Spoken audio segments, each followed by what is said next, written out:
Bismillahirrahmanirrahim. Assalamualaikum warahmatullahi wabarakatuh.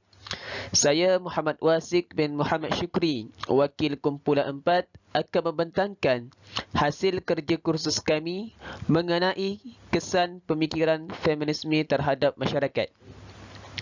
Sebelum itu, saya ingin mengucapkan jutaan terima kasih dan penghargaan kepada Dr. Nur Hidayu binti Muhammad Zain selaku pensyarah bagi subjek falsafah isu semasa yang telah memberi bimbingan sepanjang kami menyiapkan tugasan ini. Seterusnya, saya ingin merakamkan jutaan terima kasih kepada semua ahli kumpulan yang terdiri daripada Muhammad Firdaus bin Abu Talib, Nur Azmah binti Yunus, Nur Ashikin binti Muhammad Tahir, Nur Alia binti Baharum, Nurul Afidah binti Zakaria, dan Nur Ayuni binti Rahim yang telah memberikan komitmen 100% sepanjang tugasan ini dijalankan. Abstrak kajian. Kajian ini dijalankan adalah untuk melihat dan mengkaji sejauh manakah kefahaman responden mengenai ideologi feminisme. Objektif kajian ini dilakukan untuk menerangkan konsep pengertian dan kesan kepada masyarakat dengan adanya fahaman feminisme. Selain itu, kajian ini juga menilai tahap kefahaman pelajar Universiti Teknologi Malaysia, khususnya kos sarjana muda pendidikan pengajian Islam mengenai kefahaman feminisme. Bagi mengkaji perkara ini, kaedah rujukan melalui internet, artikel dan akhbar online yang telah dilakukan untuk mendapatkan maklumat yang lebih luas mengenai kajian ini. Seterusnya, kajian soal selidik dilakukan bagi mengumpul data-data untuk sesi perbincangan. Akhir kajian yang dilakukan, pelajar dapat mengetahui kesan-kesan buruk apabila terpengaruhnya dengan ideologi feminisme dari segi agama, bangsa dan negara. Definisi feminisme. Menurut Kamus Dewan edisi 4, feminisme adalah satu gerakan atau fahaman yang menuntut persamaan hak wanita seperti dinikmati oleh kaum lelaki. Menurut Tong, sebuah kata yang memayungi berbagai pendekatan pandangan dan kerangka berfikir yang digunakan untuk menjelaskan penindasan terhadap perempuan dan jalan keluar yang digunakan untuk meruntuhkan penindasan tersebut. Latar belakang kajian. Kemunculan gerakan feminisme adalah disebabkan sejarah masyarakat barat yang memandang rendah terhadap kedudukan wanita dan kekecewaan masyarakat barat terhadap pernyataan kitab suci mereka terhadap perempuan. Pakar sejarah barat Philip J. Adler mengatakan sehingga abad ke-17, wanita dianggap sebagai jelmaan syaitan atau alat bagi syaitan yang menggoda manusia.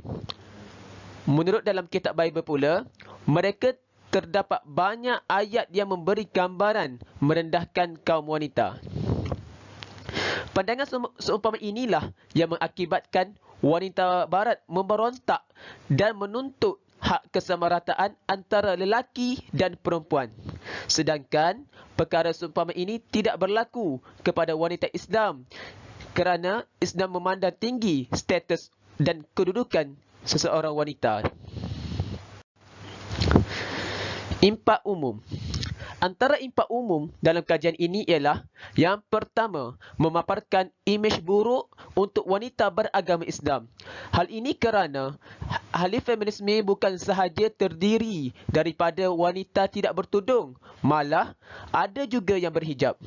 Yang kedua, apabila pemikiran ini semakin luas pengaruhnya, maka secara tidak langsung akan berlakunya salah faham tentang hukum agama, iaitu wanita diberi hak untuk memimpin dan juga wanita diberi hak yang sama rata dalam sistem faraid. Yang ketiga, mempengaruhi golongan bijak pandai di universiti. Hal ini kerana pelajar yang baru memasuki pelajaran di peringkat IPT mempunyai minda yang sangat segar dan belum dipengaruhi oleh mana-mana pemikiran. Seterusnya, objektif kajian.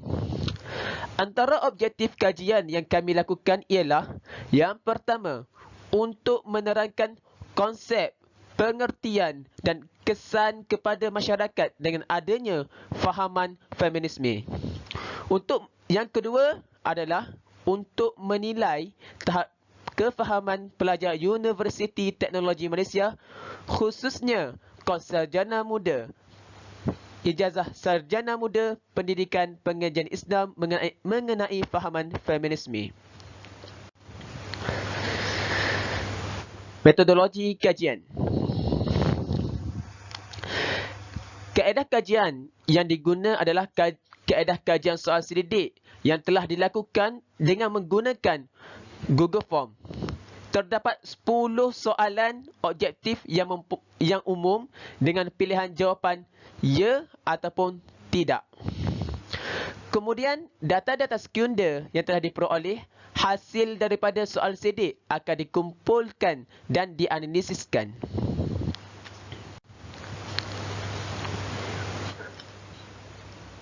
Hasil kajian.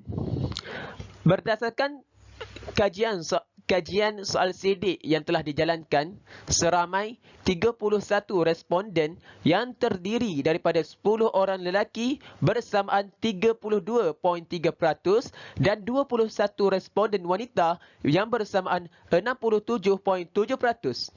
Responden tersebut berumur dalam lingkungan 19 hingga 25 tahun.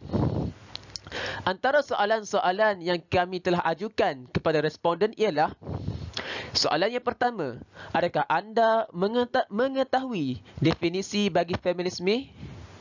Sebanyak 29 responden bersamaan 93.5% yang menjawab ya dan sebanyak 2 responden bersamaan 6.5% yang menjawab tidak. Soalan yang kedua, adakah anda bersetuju pemikiran ideologi feminisme terdapat di Malaysia? Sebanyak 10 responden yang menjawab ya. Sebanyak 10 responden bersamaan 32.3% yang menjawab ya dan 21 responden bersamaan 67.7% yang menjawab tidak. Soalan yang ketiga, adakah anda bersetuju konsep feminisme diterapkan dalam agama Islam? Sebanyak 7 responden bersamaan 22.6% yang menjawab ya dan sebanyak 24 responden bersamaan 77.4% yang menjawab tidak. Seterusnya soalan yang keempat, bersetujukah anda wanita diberikan hak kesamarataan dengan lelaki? Sebanyak 3 orang responden bersamaan 97% yang menjawab ya dan 28 responden sebanyak 90.3% yang menjawab tidak. Soalan yang kelima, adakah anda bersetuju perempuan menjadi pemimpin atau ketua dalam sesebuah negara? Sebanyak 5 responden bersamaan 16.1% yang menjawab ya dan 26 responden bersamaan 83.9% yang menjawab tidak. Seterusnya soalan yang keenam, adakah anda bersetuju ideologi feminisme ini memburukkan imej agama Islam? Sebanyak 20 responden bersamaan 64.5% yang menjawab ya dan 11 responden bersamaan 35.5% yang menjawab tidak. Seterusnya, soalan 7. Pernahkah anda terlibat dalam gerakan feminisme secara aktif di Malaysia?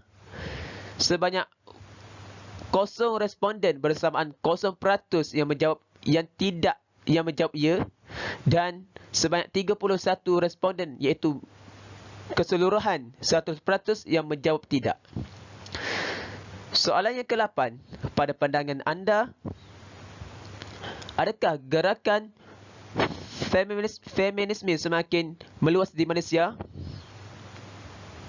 Sebanyak 21 responden bersamaan 67.7% yang menjawab ya, dan 10 responden bersamaan 32.3% yang menjawab tidak. Seterusnya, soalan yang ke-9, adakah gerakan feminisme berfokuskan hanya kepada golongan wanita sahaja? Sebanyak 18 responden bersamaan 58.1% yang menjawab ya, dan 13 responden bersamaan 41.9% yang menjawab tidak. Dan soalan yang terakhir, soalan yang ke-10, pada pandangan anda, adakah gerakan feminisme ini wujud di dalam institusi pendidikan? Sebanyak 25 responden bersamaan 80.6% yang menjawab ya, dan 6 responden bersamaan 16.4% yang menjawab tidak. Seterusnya, antara rumusan yang kami dapat rumuskan dalam kajian ini ialah, yang pertama, kajian menunjukkan hampir keseluruhan responden memahami tentang ideologi feminisme di Malaysia.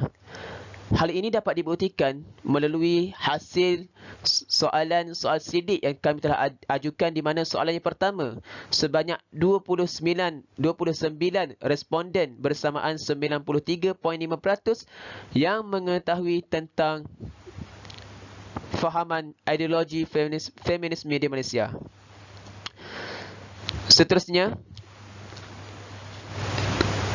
kesemua responden menolak ideologi feminisme kerana memberi kesan yang buruk kepada agama, bangsa dan negara.